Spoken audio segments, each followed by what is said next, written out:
Aqui no nosso estúdio a gente recebe a geriatra, doutora Ingrid, muito obrigada pela sua presença. E também a Sabá. A Sabá, gente, além dela ser presidente da Associação Brasileira de Alzheimer aqui no Espírito Santo, ela também viveu esse medo com o pai, né, Sabá? Boa tarde. Conta pra gente como é que foi, né? Como é que eram os cuidados que você tinha que ter com seu pai? Boa tarde a todos. Então, essas coisas acontecem, né? Ninguém prevê, ninguém espera, acha que ele está acostumado a ir na padaria, ele está acostumado a ir no vizinho, está sempre acostumado. E, de repente, né, foi uma hora assim, ele, naquela época, né, ele estava, a demência dele foi em função da diabetes, tá? E aí ele tinha ido realmente para a padaria e não voltava. 5 horas depois, tá? Meu pai, alguém identificou. Ele já tinha sumido há muito tempo, assim, tinha rodado, estava em outro bairro. E aqueles anjos da guarda que Deus manda e te traz de volta. Mas é assim, é um horror. Você passa momentos inexplicáveis, não dá para a gente... né? O coração vai na boca, você não pensa mais nada, né? E aí, a partir daí, aí nós começamos a ficar mais alertas. Por isso mesmo que eu vim para fundar a Associação Brasileira, né, uma associação em que nós damos apoio justamente a familiares e cuidadores para saber como lidar, não só na parte técnica, né, mas também o emocional, o apoio emocional, porque é muito difícil. Aí, o que você faz numa hora dessa? Então, qual a orientação? Hoje em dia, você tem pulseiras de identificação, né? A gente recomenda até que seja aquelas pulseiras bonitas de fio cirúrgico, né?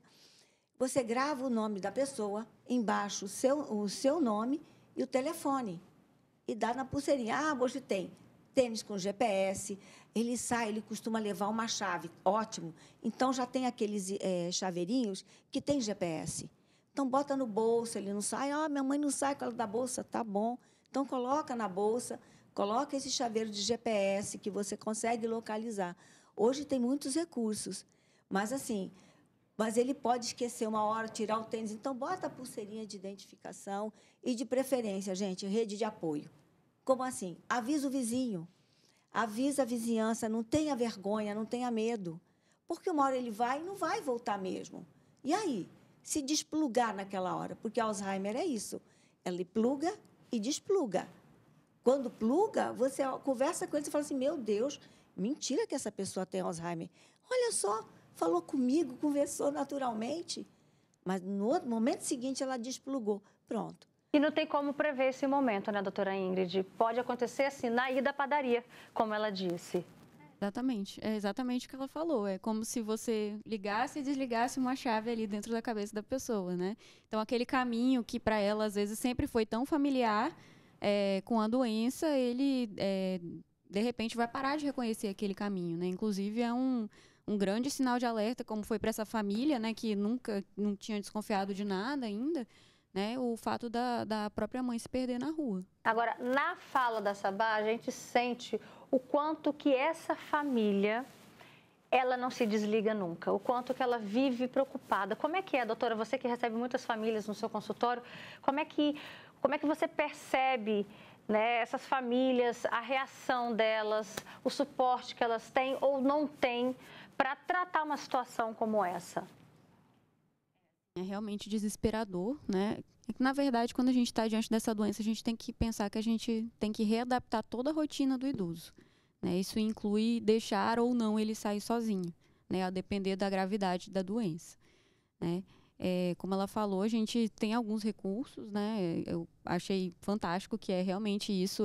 Mas nem sempre acessíveis, né? Exato, nem sempre são acessíveis, né? Mas, assim, o ter uma rede de apoio eu acho que é fundamental também, né? Você conhecer pessoas e você ter formas de localizar aquele idoso. Ou ele sempre estar saindo acompanhado, né?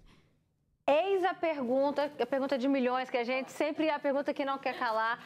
Quando que é a hora de avaliar se aquele paciente com Alzheimer, ele já precisa de um acompanhamento maior para ir à padaria ou não? É importante também, trabalhando, forçando esse lado dele, dessa mobilidade. Como que dosa isso?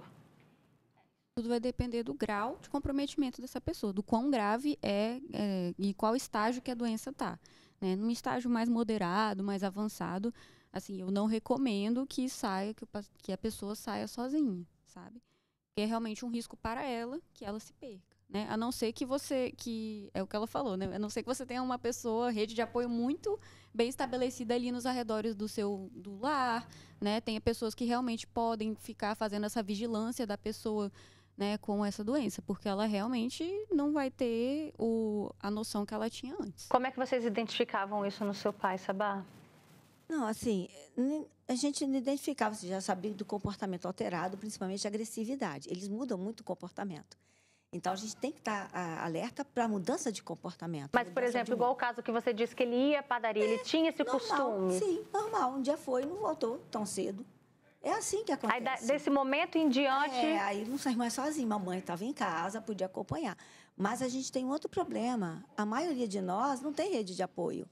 A maioria das pessoas que são diagnosticadas, né, e ainda o diagnóstico ultimamente é mais tardio ainda, então a gente tem que ficar alerta, a família alerta para os sinais, né? Por isso que a gente pede para vir para as reuniões, se instruir, né, estejam alertas mesmo, porque também isolar, não vai fazer mais nada, não vai sair, também não é o recomendado, porque aí vai ficar pior. Se eu preciso de estimular, se eu preciso adequar os estímulos a essa pessoa e cada vez mais convivendo e compartilhando, como é que eu vou agora puxar as rédeas? Porque a maioria também, muitas vezes, deixa em casa por vergonha. Não tenho onde ir, mas também, não quero me sujeitar. Se ela puder no supermercado, de repente ela pode gritar, de repente pode, não levo mais no restaurante, porque ela pode, de repente, tirar a dentadura ali no meio, faço o quê? Entende? Então, tudo isso a gente orienta. Vem conversar, sabe? Vamos trocar essas ideias, que também não é assim, né? E é que é muito difícil, assim, porque você não tem cuidador 24 horas, não tem como pagar. Não dá, né? Nós temos membros, por exemplo, na nossa associação, que ele é membro da diretoria, ele leva a mãe até para a faculdade, porque não tem com quem deixar. Olha a dificuldade. Por isso é importante a rede de apoio. Vamos fazer, nós temos na igreja, vamos pegar na igreja alguém. Poxa, alguém pode se dispor 1 hora só, vamos fazer esse contato? Fica lá com a minha mãe, ou minha irmã, ou amigo, ou vizinho. Fica pelo menos 2 horas para que eu possa fazer alguma coisa, né? Criar essa rede de apoio, né? Porque, infelizmente, quando você tem diagnóstico desse, quem cuida vai ficar na solidão. A gente já recebeu várias pessoas aqui todo mundo se afasta. Que trazem o mesmo relato, Sabá. Ninguém quer dar de si, nem os próprios irmãos da família, né? Olha só o comentário que chegou pra gente. A Carla, que participa, ela diz, então, a idade, quando chega, é preciso ter uma atividade que movimente o cérebro. Minha mãe tem 74 anos e ainda costura. Eu, com 51, faço crochê, também costura. É preciso movimentar, né, a nossa saúde mental para não cair no sedentarismo mental. Além disso, o corpo também. Essa é a participação da Carla. Tem uma pergunta aqui, olha, sou de Vitória, meu pai esqueceu a bicicleta no mercado. Depois de 2 dias, ele foi sentir falta da bicicleta. Aí eu já fui lá no mercado, consegui achar. Isso já tinham 4 dias. Ela está preocupada, ela quer saber se isso é o começo de um Alzheimer, doutora. Pode ser, né? É necessário a gente levar essa pessoa para uma avaliação cognitiva, né? A gente tem que fazer testes específicos para entender se isso foi um episódio isolado ou se é alguma coisa começando, mas normal não é.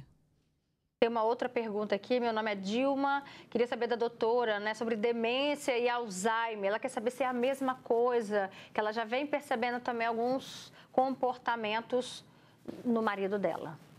Demência, a gente fala que demência é um termo guarda-chuva, né? Dentro da demência existem várias outras doenças além do Alzheimer. O Alzheimer é a principal, mas existem outros tipos de demência.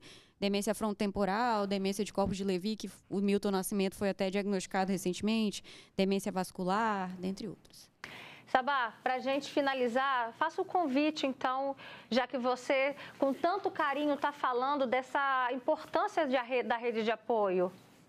Então, a nossa associação, nós fundamos essa associação, ela funciona toda a primeira quinta de todo mês, das 19h30 às 21 horas, lá no Santuário de Vila Velha. Então, é onde a gente dá esse apoio, dá essa rede, a gente dá essas estratégias. Lá é o nosso espaço. É o espaço que todos nós, cuidadores, familiares, vamos para conversar, trocar informações, não somente técnicas, né? Mas também esse apoio. O que eu faço? Como que eu faço? Porque é muito difícil, gente. E é gratuito, né, esse E encontro? é totalmente uma associação de voluntários. Todos nós somos voluntárias. Perfeito. Ó, o Instagram, inclusive, a gente está colocando aqui embaixo, ó, da Associação Brasileira de Alzheimer, Abraz com Z, _ ES. Obrigada, Sabá, pela sua participação gente, aqui. Agradeço imensamente, gente. E aguardamos vocês lá, tá? Com certeza. Obrigada, tá? Nossa, eu que Conte agradeço. com a gente, com esse espaço aqui. Obrigada também, doutora Ingrid, geriatra, participando aqui no Fala Espírito Santo.